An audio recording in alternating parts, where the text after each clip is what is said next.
horror genre has a well-tested formula on who gets snuffed out. The promiscuous woman who belittles everyone? Yeah, she's a goner. Even though there is a system on who lives or dies, deep down you know the genre doesn't follow it to the letter. Sometimes the characters you think are going to make it are the first ones to be hacked up, decapitated or eaten. And there are some deaths that just feel unjust. So with that in mind, I'm Ellie with What Culture, here with 10 horror movie characters who didn't really have to die. Number 10. PAOLA in Zombie 2. In Zombie 2, which is actually the first in the series, Anne Bowles heads to the Caribbean island of Matul after learning her father developed a mysterious illness there. Shortly after consulting her father's doctor, the island is attacked by flesh-craving zombies. When one of the revenants tries to break through the door, the doctor's wife, PAOLA, holds it at bay. Although PAOLA's attempt is initially successful, things take a dark turn, bringing us to Zombie 2's most memorable scene. As the ghoul punches through the door, it grabs PAOLA's head, gradually dragging her face towards a pointed splinter. Unable to free herself, PAOLA screams helplessly as the jagged piece of wood rams through her eye socket. Although it's unbearable to watch, PAOLA only has herself to blame. The splinter is coming towards her at 2 miles per hour, yet she makes no effort to turn her head. She could have avoided having her eyeball skewered simply by tilting her neck. Number 9. ISMAEL CRUZ in Halloween. Despite Michael Myers' infamous legacy, he's depicted in a more sympathetic light in 2007's Halloween remake. Unable to deal with his malicious family or cruel bullies, you understand why this incarnation of Michael turned to murder. When he's transferred to a sanitarium, the staff treat Michael like an animal, compelling him to become more withdrawn. While staying in the facility for 15 years, the only person who spoke to Michael like an equal was the senior prison guard, ISMAEL CRUZ. ISMAEL didn't just talk to Michael, he gave him advice on how to survive in the sanitarium without going crazy. Michael obviously failed big time, but at least ISMAEL tried to help. When Michael goes on a killing spree in the hospital, you can tell he has some sense of morality, since he still cares for his sister Laurie. So, as he's about to exit the building, you expect him to spare ISMAEL. Instead, the poor guy gets it the worst. Despite ISMAEL's kindness towards him, Michael stuffs his former friend's head in a sink of water, trying to drown him. After that, he crushes ISMAEL's head with a TV. Even though we know Michael is brutal, this scene breaks your heart a little, especially when ISMAEL blubbers, "I was good to you, Mikey," before being murdered.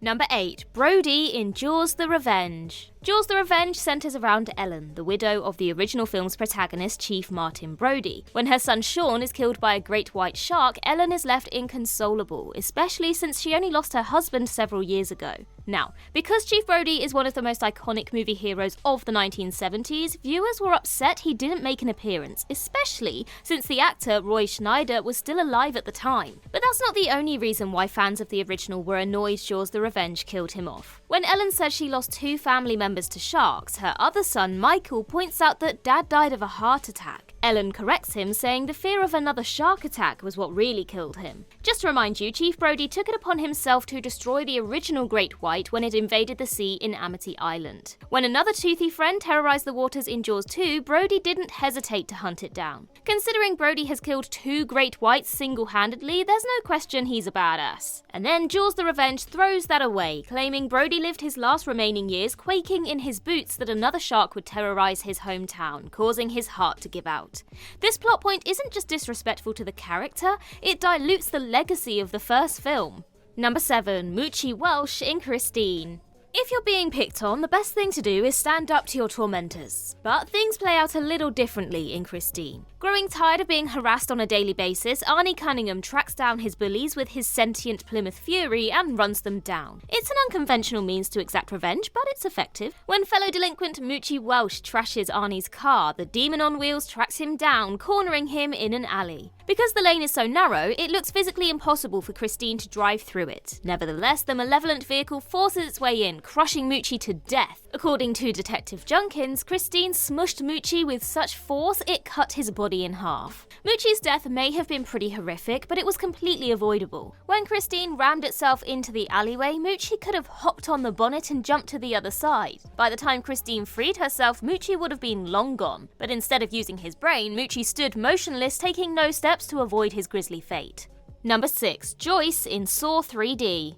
The falsely advertised Saw 3D The Final Chapter follows a self-help guru called Bobby Dagan. Bobby became a successful author after he wrote a fictional biography claiming he was a survivor of one of Jigsaw's games. Enraged by his lies, Jigsaw's disciple Hoffman forces Bobby to take part in a real test, which will result in the death of his wife Joyce if he fails. When he reaches Joyce, Bobby is informed he can only save her by reenacting the trial he claimed he survived in his book. Left with no choice, Bobby shoves 2 dangling hooks into his chest to deactivate the trap Joyce is imprisoned in. Sadly, the hooks tear through Bobby's skin before he reaches her. With little warning, Joyce is placed in a brazen bull oven. Even though it's haunting to watch Jigsaw's victims kick the bucket, they usually have it coming. But Joyce didn't do anything wrong, except marry a scumbag. Bobby should have been the one to be barbecued alive, not Joyce. Number 5. Robert Neville in I Am Legend. In I Am Legend, most of humanity has been transformed into vampiric monsters called Darkseekers, compelling virologist Robert Neville to devise a vaccine. After years of testing, Robert successfully creates a viable cure. But when the infected creatures burst into his lab, Robert hands the vaccine to another survivor, Anna, before placing her and her son in a coal chute. Robert then blows up the lab with a grenade, killing all the Darkseekers and himself in the process. Anna and her son make their way to a commune where they prepare to mass-produce the vaccine. As heroic as Robert's sacrifice seems, it doesn't make sense. Firstly, why didn't he hide in the chute with Anna before activating the grenade? I mean, there was enough room. Because of this, it feels like Robert just died to make the ending more tragic. However, the film would have left a bigger impact if Robert survived. In the original ending, Robert discovers the Darkseekers' leader is only invading the lab to retrieve his mate. In that moment, Robert realizes all the Darkseekers he murdered were sentient creatures, making him the monster in their eyes. Instead of maintaining this visceral gut punch of an ending, it was swapped out for a generic and forgettable climax. Number 4. Nancy Thompson in A Nightmare on Elm Street 3: The Dream Warriors. Freddy Krueger has had many enemies over the years: Jesse, Maggie, Jason Voorhees, but there's no question the original final girl Nancy Thompson is Freddy's greatest foe. You see, A Nightmare on Elm Street was released at a time when the damsel in distress trope was very much a lie. As such, it was refreshing to see a heroine like Nancy act resourceful and adaptable while facing the Dream Demon. Although she was absent in the second installment, the character returned in A Nightmare on Elm Street 3: The Dream Warriors. As Freddy picks off patients in a psychiatric ward, it's only a matter of time before he faces off once more with his oldest adversary. By disguising himself as a patient, the fedora-sporting monster gets close enough to fatally wound Nancy. Luckily, she has enough fight left in her to stab Freddy with his own glove, buying her friends time to defeat him. Satisfied she helped destroy her tormentor, for now, Nancy closes her eyes and passes on to the great beyond. At the time, it seemed like a satisfying way to say goodbye to the iconic character. But with Nancy out of the picture, the producers hadn't the foggiest what to do with the franchise. Although the sequels pushed Alice to become Freddy's new adversary, she was never as compelling. If the series was going to replace the original final girl with a far less interesting one, it should have kept Nancy around. Number 3. Ben in Night of the Living Dead. It may be almost half a century old, but George A. Romero's Night of the Living Dead has lost none of its literal bite. When a group of strangers find themselves being attacked by resurrected cannibals, they take shelter in an isolated cabin. One member of the group, Ben, takes charge, ordering the others to barricade the doors and windows to stop the undead horde from breaking in. Despite his best efforts, the night concludes with everyone in Ben's party being killed, save for himself. The following morning, an armed posse arrive in the area, killing the majority of the zombies. When Ben looks outside, he's mistaken for a ghoul and is shot dead. Now, there are so many reasons why this death is so harrowing. If Ben or the posse took an extra second to gauge the situation, no innocent blood would have been spilled. The fact that Ben bent over backwards to protect his group from the brain-gobbling zombies, only to be killed due to a misunderstanding, is heart-wrenching. But you know what's the worst part? Nobody acknowledges the shooter's mistake. Because Ben's body was thrown on a bonfire immediately after, nobody realised there was no need to kill him. Number 2. Randy Meeks in Scream 2.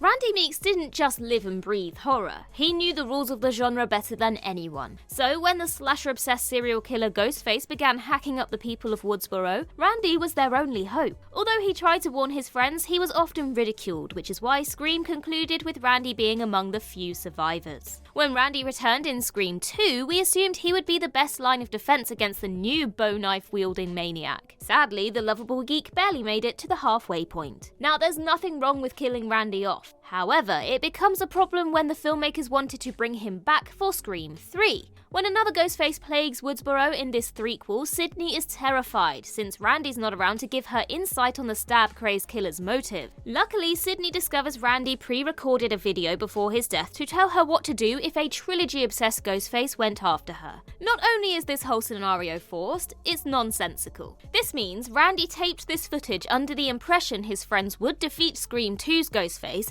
then another serial killer would emerge who would abide by trilogy rules. Randy may be a know-it-all, but he's not clairvoyant. To avoid this whole contrived mess, it would have been more sensible to keep Randy alive so he could help Sydney in Scream 3 in person.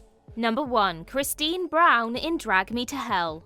Sam Raimi's supernatural flick opens with bank loan officer Christine refusing to help a poverty-stricken gypsy called Ganesh with her finances. Enraged, Ganesh curses Christine's button, telling her a demon will torment her for 3 days before sending her to hell. And when Ganesh abruptly dies, Christine's chance to make amends seemingly vanish. When Christine learns she can transfer the cast to someone else by giving them the button, she offers it in an envelope to a co-worker she hates. At the last minute, she changes her mind and brings the envelope to Ganesh's grave, seemingly nullifying the dark spell. In the film's final moments, Christine's boyfriend hands her the envelope containing the button, much to her confusion. In that moment, Christine realizes she gave the wrong envelope to Ganesh, meaning the curse hasn't been lifted. Before she has a chance to remedy her mistake, a fiery portal opens beneath her, with a slew of demon hands dragging her into the bowels of hell. Although Christine never deserved such a cruel fate, it's more devastating since we know it happened because of an honest mistake. And that concludes our list. If you think we missed any, then let us know in the comments down below, and while you're there, don't forget to like and subscribe and tap that notification bell. Also, head over to Twitter and follow us there, and I can be found across various social medias just by searching Ellie Littlechild. I've been Ellie with What Culture. I hope you have a magical day, and I'll see you real soon.